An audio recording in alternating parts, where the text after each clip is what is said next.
Hi, everyone. I'm Mark. And I'm Jerry. And we are the Military Collectibles Shop. Welcome to our second episode of Military Collecting 101. This is an educational service for newer collectors. And today, we're going to talk about reproductions. Reproductions? Are you sure that's a safe subject for kids? No, not that kind of thing. You know, reproductions. Fakes, bogus items, things that look like the real thing, but aren't. Why would someone want a reproduction? Well, in some cases, the originals might just be too rare and expensive. Other people might use them for reenacting, and some are made to just trick collectors. Well, that doesn't sound very nice. No, it's not. It's one of the bad things in this hobby that can make a new collector stop collecting. It's very disheartening to find out that an item that you paid good money for is bad. That's true. We've all been there, but it makes finding real items that much sweeter. So, Jerry, what do you look for to determine if something is authentic? Well, this can actually vary quite a bit, depending on what you're looking at. So we're going to talk in very general terms today. But for the most part, you want items that match up to known originals. These are sometimes known as textbook, as they match up to all the points of the pieces shown in the reference books. But how do you know what's in the book is real? Exactly. You need to be sure that any reference you are using is still accepted as valid. No one source is the Bible. Well, besides the Bible. But we recommend using multiple sources of information, several books, online information, coupled with what you see at shows and in other people's collections, and try and get a consensus. And even then, it's not always possible with some items. They're just really rare or they don't turn up much. Yes, even Crest would only get 4 out of 5 dentists to recommend it. Right. And that kind of thinking is called critical thinking. Can you say critical thinking? I can try. It helps you think deeper about an item than what may be presented on the surface. Another thing we deal with, along with critical thinking, is something called cognitive dissonance. Now that's a couple of fancy words. Is that French? Well, it's Latin and French.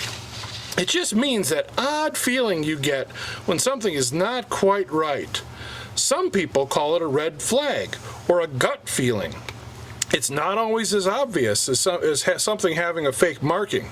Like when you're looking at a piece that should be 80 years old and it looks like it was made last week. Or the cloth just doesn't feel right. It's not as scientific as some of the other techniques we use, but it can help save you money by listening to your head and your gut feeling as well as your heart. So you see that rare piece that you've been looking for, and it's really cheap. The guy selling it tells you how rare it is, and today is your lucky day. And because he likes you, he's going to make you a heck of a deal. He says you don't want to miss out on this once-in-a-lifetime opportunity. This initiates FOMO, fear of missing out, and it's a real thing. And so your heart starts pounding faster and faster, and you start reaching for your wallet. And this is where you need to stop and start running through your mental checklist, which basically comes down to 2 basic things. That's a lot of basic in one sentence. But basically 2 things. Know who you're dealing with and know what you're looking at. Now here are some more specific instances of the kind of things you should be thinking about. Examine the item. Look it over. If you look for details, you want to make sure that it feels right for its age and everything looks appropriate on it. You know, if you're really interested in the item and you get real excited, you're going to make mistakes. So be careful and cautious. Don't just jump at the stuff. Right. You want to consider the source. You know, who is that dealer? Is he a kind of fly-by-night looking snake oil salesman? Does he have a fancy suit and drive a fancy car? Are there a lot of other collectors gathered around? Or does he have an astoundingly amount of rare items, and yet no one at the show seems to be buying them? Is the age and wear appropriate for the item? Is there wear on the item where there shouldn't be? You know, you have to look over it. A lot of items can be falsely aged. You know, they put T on them, P on them, and then, you know, kind of bang them up, smear them up. You gotta watch for those things. And after a while, you get to know, but you gotta beware. Yeah, definitely. You know, the price isn't right. So how come everybody else at the show is selling one for $500, but this guy has one magically for $150? You know, does he know something that you don't? Or did he make a mistake in pricing? Which is possible. But most of the time, when you see something priced very, very low, but not super, super low, like they don't know what they should be priced at, but it's just priced enough to make you think, ooh, this is a really great deal. The price isn't right. Guilt by association. Look over the table, and if the guy has other things that you know are no good, why should the item that you're so interested be okay? You gotta pay attention to those details. And some people, they have like engraved specialized pieces that can be fake by just getting original antiques and just having engraving put on them artificially and aging them. You know, so you gotta watch out for the little details. Yeah, exactly. It's a whole cottage industry for the fakers making fake stuff. One of the other things you want to watch out for is something that we call the I Love Lucy syndrome. It's when the item has a lot of splaining to do. You know, when the dealer has to convince you of why this piece is real and why everybody else's at the show is different, you know, or he has a Xerox page showing you what real markings look like, or worse, a Xerox of some handwritten markings, you know, chances are it's not a good piece. Good pieces really speak for themselves, you know, so you really have to be careful. And if you see an item that doesn't have the correct age, priced isn't right, the dealer looks shaky, you know, or half the items on their table are bad or messed with in some way, or the piece has some splaining to do, just walk away. You might miss out on a piece, but it's better to miss out on a piece than be burned by a fake piece. Don't be afraid to ask questions and interact with dealers at the show. It can be tough as they may be busy at times, but have patience and don't be afraid to ask questions. That's a really good point. We love talking to people at shows, and while we can't always sit and jabber for a half an hour, we do love just touching base with people, and if they have a question or they want to show us something, that's great. We're happy to give our opinion. So, I know your head is probably spinning right now, and you're thinking, hey, wait a minute, these guys haven't shown me anything yet. I know exactly what to look for.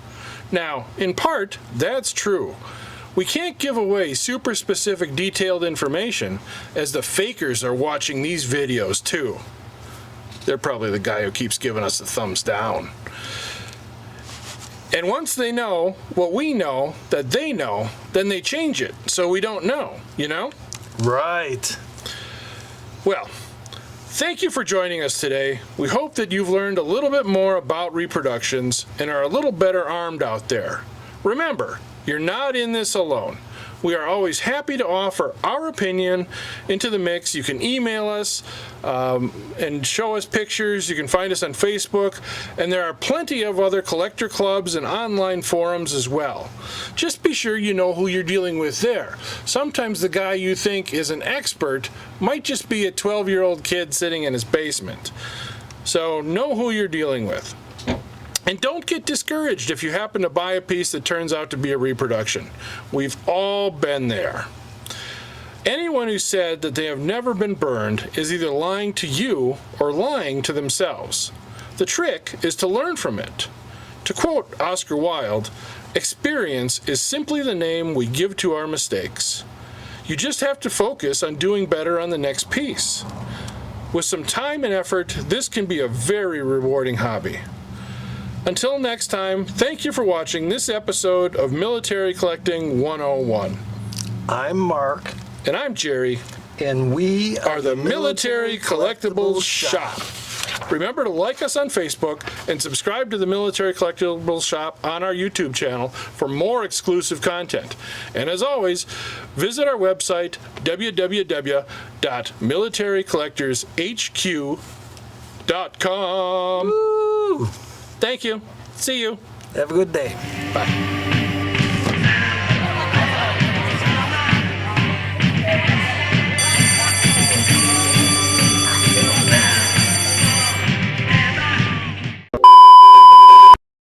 We're back.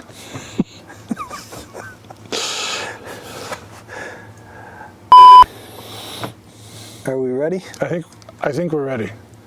Okay, here I go. I'm Mark. And I'm Jerry.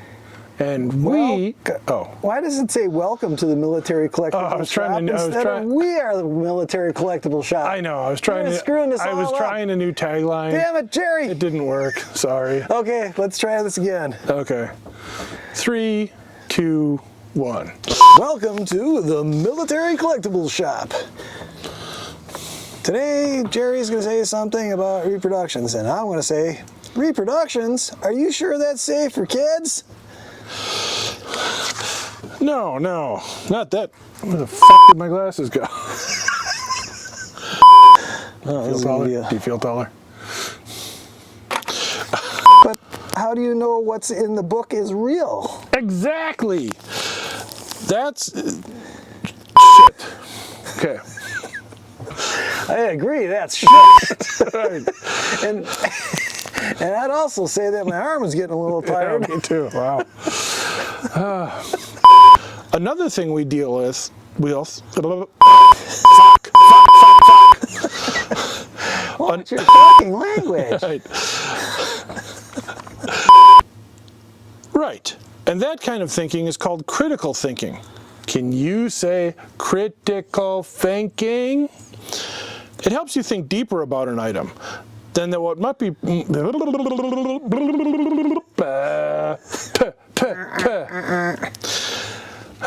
Take 2. He initiates FOMO. Fear. I don't have this part in my script. Fear of missing out. That is a real thing. Grenade. And Jerry just fell off his chair. This I might be able to do. Okay. Can you see it looking through the... Nope, not a damn thing. Okay. And are they too new? Oh, shit. Let me try this again. Can you read it from there? What the fuck is going on? I'm Mark. And I'm Jerry. And we are the Military Collectibles Shop. So welcome to our second episode of Military... My glasses fell off again. You should staple them to your face.